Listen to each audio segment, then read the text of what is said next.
Tonight on Noir. We meet LaSorte's pride and joy. Former Navy SEAL Dom Raso tries to bring LaSorte back to the tactical side.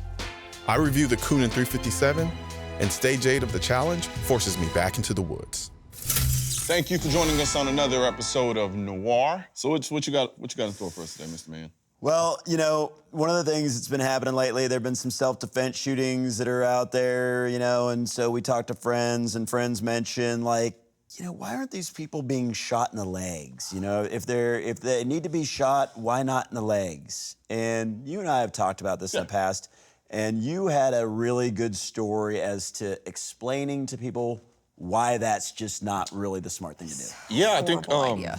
well, I mean, to us, because, you know, we kind of have a better understanding of it, but I think for a lot of people who don't know much about guns, their only exposure is what they see in movies. Yeah.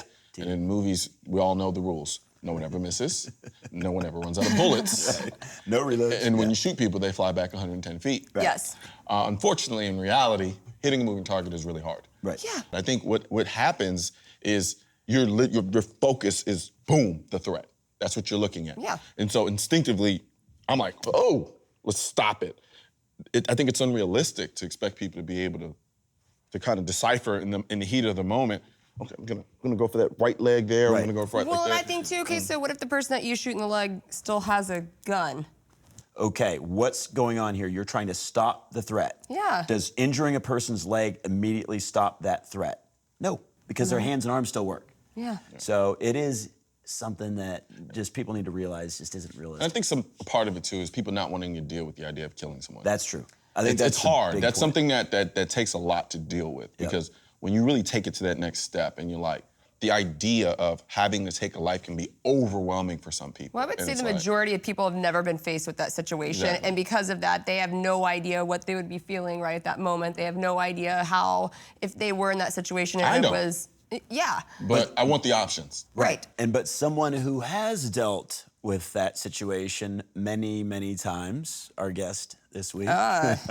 Yes. So yes. he knows all about center mass Yeah, he and does. not necessarily shooting for the legs. Yeah, and I want to see what happened to you this week. Yeah, I don't know if you really do, but we'll see. Dude, the shooting that we're doing on the show, this athletic shooting, it's driving me crazy. I'm not doing any of the stuff that I've trained for 2 decades to do, like scan after you get done shooting, tactical reloads, shooting from cover and concealment, doing speed reloads, transitioning from rifle to handgun. I just feel like I'm gonna be in trouble if I get in a fight. Let's go.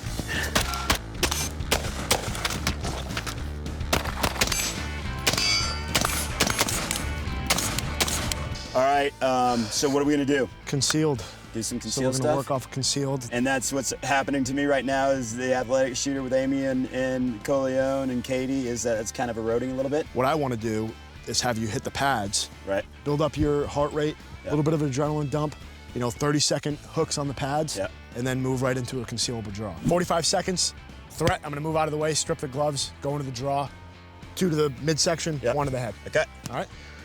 Woo! Stand your ground. Okay. Ready? Go. All right.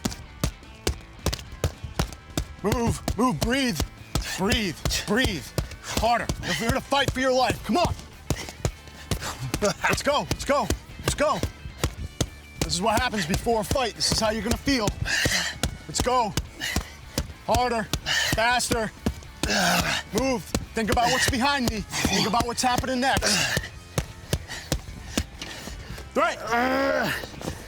Stretch, go into the draw, stand your ground.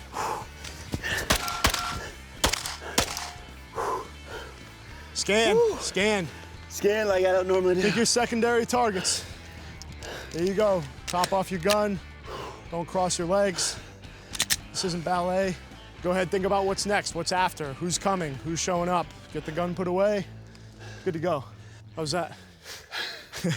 It's not exactly what we do on the freestyle field. Breathe. Think about what's going on. Harder, more power. Let's go. Threat. Hand. Threat.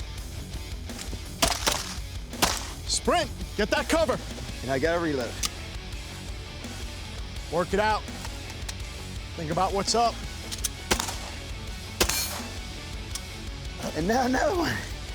Oh, Get that gun up. oh, okay. Good hits. So Coleon, this is what happens when you do left-handed malfunction clearances with Dom. So as I draw up here, I bury my chin into my arm. Right. So now I've got something, I actually have a little cover here. I'm protecting my CNS. And that's I something also- somebody doesn't want to close in on. No, because this sucks. Yeah. All right. Threat that. Your right arm's down. Your right arm's down. Gotta get my hits. There you go. Dude, I forgot how this was so good. It's not unrealistic to think that we're on a static range, but if your gun starts malfunctioning, Right. you know, we don't have any cover here. Yeah. We're in an open field. Right. So a lot of the times I tell people, I'm like, all right, is it worth dropping to a knee or going to the prone? That's something you have to Right. figure out in the fight. Press check, Okay. something you guys probably aren't doing. No. A lot of guys will go click in a CQB scenario Right. and go, oh, what happened to my gun? I don't give a what Right. happened to my gun Right. in a CQ situation. I'm going click, getting that thing out of my way and get my other pistol Yeah. out. Nice, good clearance. Ah, this is life right here. I love this, man. I could do this all day, every day. Contact left.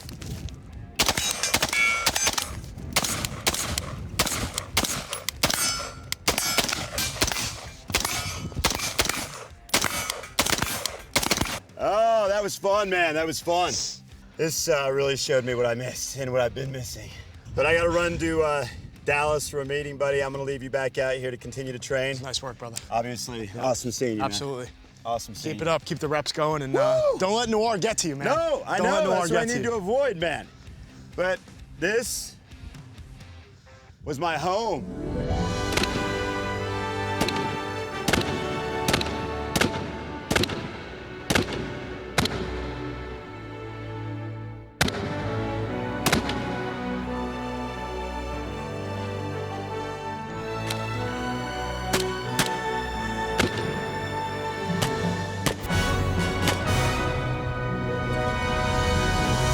This is where I need to be, man. This is awesome.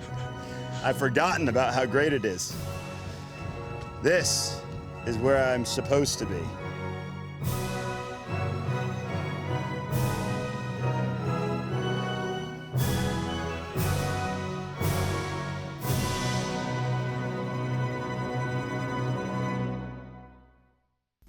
The Kunan 357 Magnum 1911 is one of those guns that you just can't help but make the bang, bang sound each time you pull the trigger. Because clearly, the fireball this thing creates isn't enough theatrics and drama for you. This gun simply commands an unbridled level of respect. From a distance, it looks like a regular old 1911, but when you feel it in your hands, you realize you're holding something special. It's bigger and a bit meaner than your average 1911. Like if you shot it into the sky, it would create another hole in the ozone layer. There's a certain crude refinement about this gun. Picture Mike Tyson playing the violin. For such a brolic presentation, the trigger is incredibly precise and deliberate. The only thing stopping you from shooting this gun fast is the cartilage in your wrist. Sure, it shoots a lot softer than a 357 Magnum revolver, but make no mistake, the likelihood of developing arthritis increases with each pull of the trigger. Initially, your heart's gonna wanna put this gun in the novelty box, but don't let it. This isn't some oversized show-off toy you bring out to get 1 million views on YouTube when your gun recoils and knocks you on your ass. This is a viable platform in my mind. I run and gun with this gun the same way I can with the Glock 19. It may not be as agile or as practical as a Glock 19, but this is no safe queen. This gun was built to be shot, even if it feels like it's trying to destroy itself every time you shoot it. The drama and controlled chaos of this gun gives you a wow novelty factor, but it still has the ability to be a shootable, boringly reliable gun. I always say the M&P 1522 is the most fun I've ever experienced shooting a gun. And now, I can easily say, the Kunan 357 Magnum is a close second.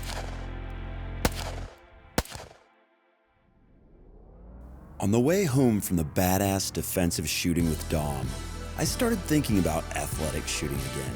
Why the hell am I doing it? I'm not an athletic shooter. I'm a fighter, a tactician, a shooter, period. I don't play games with guns. I train with guns. But then I caught an open, straight stretch of road laid out like a runway, and my right foot instinctively hammered its favorite pedal. The speedometer needle looked like Coleone's heart rate monitor when he walks into a sneaker store the day of a new release. Why was I driving like this? In the city, I drive to survive, glancing both ways through an intersection, even on a green, watching other drivers' hands to predict their next insane move as I pass by. The list goes on. Was there a purpose? Was I training to be a better defensive driver? Or is there something deep inside me activated by a fast car and an open road? I've been lying to myself all these years. I'm not a tactician. I'm a competitor, a rush junkie, an athlete. Coleone, I'm back!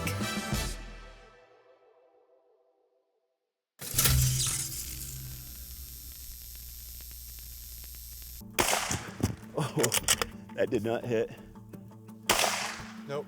Okay, well, something is definitely wrong. Adventure breeds character, and the path should be less traveled. Independence breeds survival, and you must depend on who you know you are. Your inspiration drives you to never waste a moment.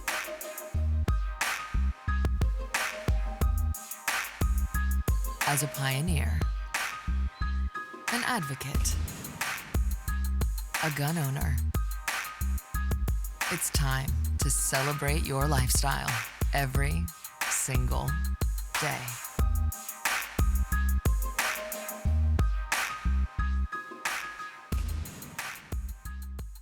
Okay, clearly another tongue-in-cheek moment on the Noir show. I think everyone can appreciate that. That I want to know parts of. You didn't want any part of that boxing glove exhibition, shooting from attention. I'm not gonna lie, I was a little jealous. I felt a little left out there. Because in some regards, you actually do also appreciate the tactical side of shooting. Anybody who doesn't know that is a fool. Right. Well, I think there might be some people that miss that. You know, after episode 9, we took a little heat for you hollering at Katie for so long. And he's one of my best buds. He does not yell at me in real life.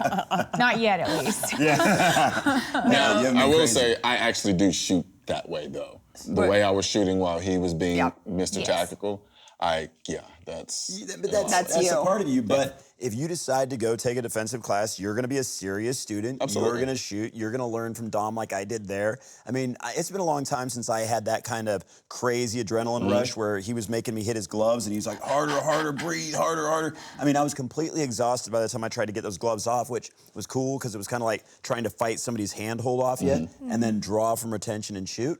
It was bad. I mean, I loved it. It gets me going. It's like Katie could appreciate this analogy.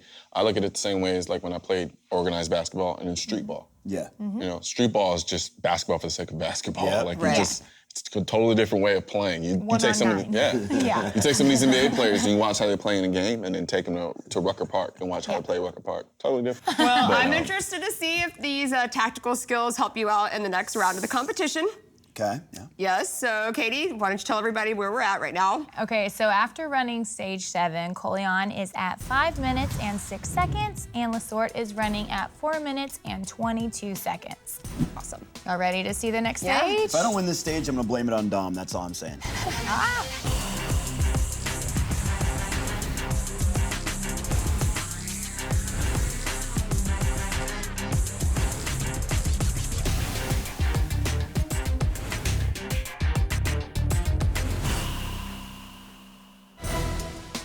This is a 12-hit triangle layout shot entirely with the Mossberg MVP bolt-action rifle.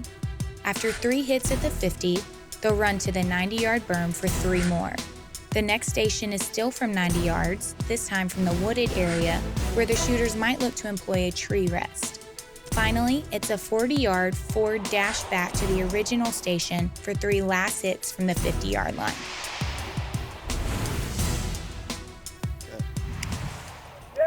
I'm good. On the tone, 2, All right, Coleon, so you had an impressive last stage. Darren's gonna start off. He's right on it. I get it.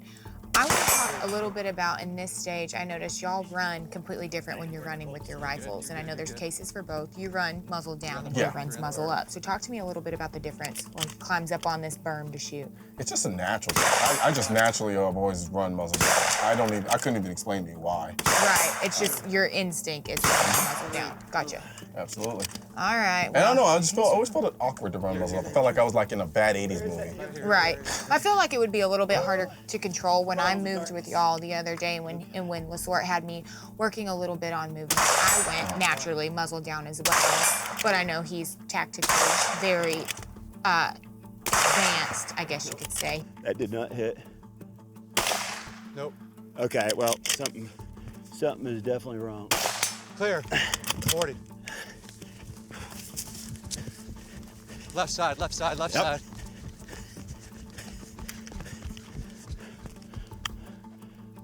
Oh, where are we? One. He's Oh yeah, he sure is. That's gotta feel good. He's supposed to be the bolt gun guy. I think this is where you're gonna catch up. Like I said, I feel like every time that you've gone behind him is when you really perform well because you're an athletic, competitive-minded person. See what you gotta beat and you can go out and beat it. I would have to agree with that. I don't want to, but yeah. Yeah. The fact that I'm behind in and of itself is bothering me. All right, LaSorte, I got you running at 74.47. 74.47. This is your chance to make up some time. Don't patronize me, man. Buddy, we're clear this out. See what you got. All right, LaSorte, come on over here. I was sure something happened to the scope. When I was in those trees, I'm like, those are good shots. Weren't you the guy who's supposed to be like, I can't even count the number of times I've been in the woods. You get in the woods and you start freaking out. I was scared. I ran that way, then I ran this way, and I was like, tell me where to be. All right, LaSorte, as we watch Coleon get started, we highlighted, as you were running the course, that he likes to run, when he's moving with his rifle, muzzle down. Right. Explain, you go muzzle up. Now, from your tactical background, is that something you were taught? Is it just your instinct? What's your preference, and why do you do it that way? Well, it's a good question. It's my training. You know, just my instructors always kind of thought muzzle up was the safe and best way to go. And, you know, it's one of those things that's debatable. You can go either way with it. And they're both considered gun safe. Yes, they should be. I mean, there are some people who are very, very vehement about muzzle down as the only safe way to go. And he's shooting well, like I figured he would. He did the same thing I did, though. Maybe he got lost in the... Nope, he didn't get lost in the trees. So it really is a matter of personal preference. I just think muzzle up is a better way to go. And I think you can move faster. You can tell your difference in preference, too. The way you go muzzle up, muzzle down, and then on the burn, you go prone, he stands up. Well, so and I think he's just showing off. Right. I think he might just... Just so he can stand up and hit it from there, right? No, I think... Because, I mean, prone is just such a more stable position. Now, honestly, you can probably work a bolt a little bit quicker when you're standing, so that might have been why he was doing that. And he has one... Oh, he had to go to a mag change. Dang. Oh, he was shooting so well, but that was actually a quick mag change. He seems to be working the bolt better, too, yeah. this time. And then he had... Oh, man. Oh, he's going to be mad after this. Yeah. There he goes. He gets his hit. He is calming down, though. He's calming down in between. But he had such a clean run going there. He just got to the last round. Oh! That hurt my soul. All right, Coleon, I got you running 89.17.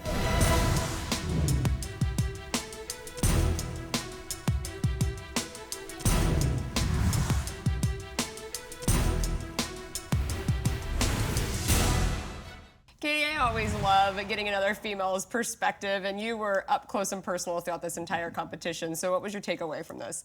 You know, it's been cool. Each stage has kind of pointed out some big differences between Coleon and LaSorte.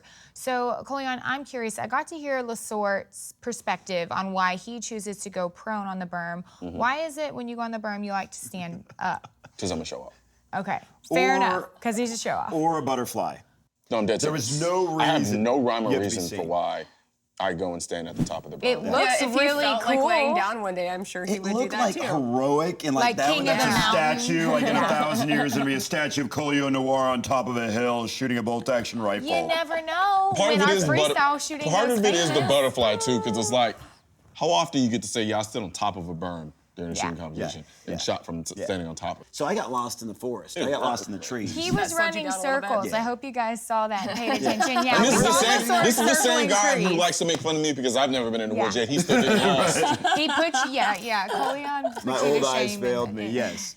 And then, so you had the mag change, which got you. I mean, that was, because after you did the mag change, because that did surprise you, I think you had one hit left. Let me tell you what You had happened. like 3 misses right after that, I think. Here's what happened. Working a bolt gun is like dealing with the siren.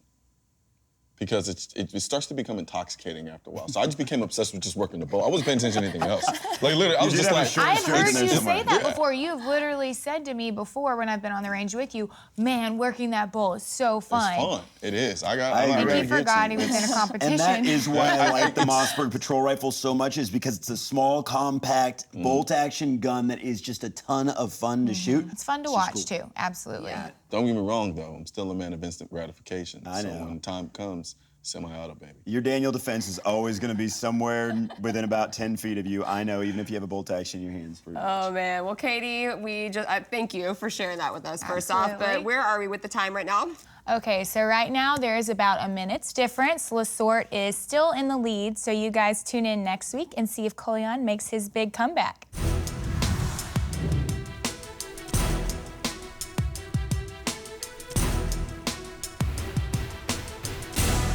Next week on Noir.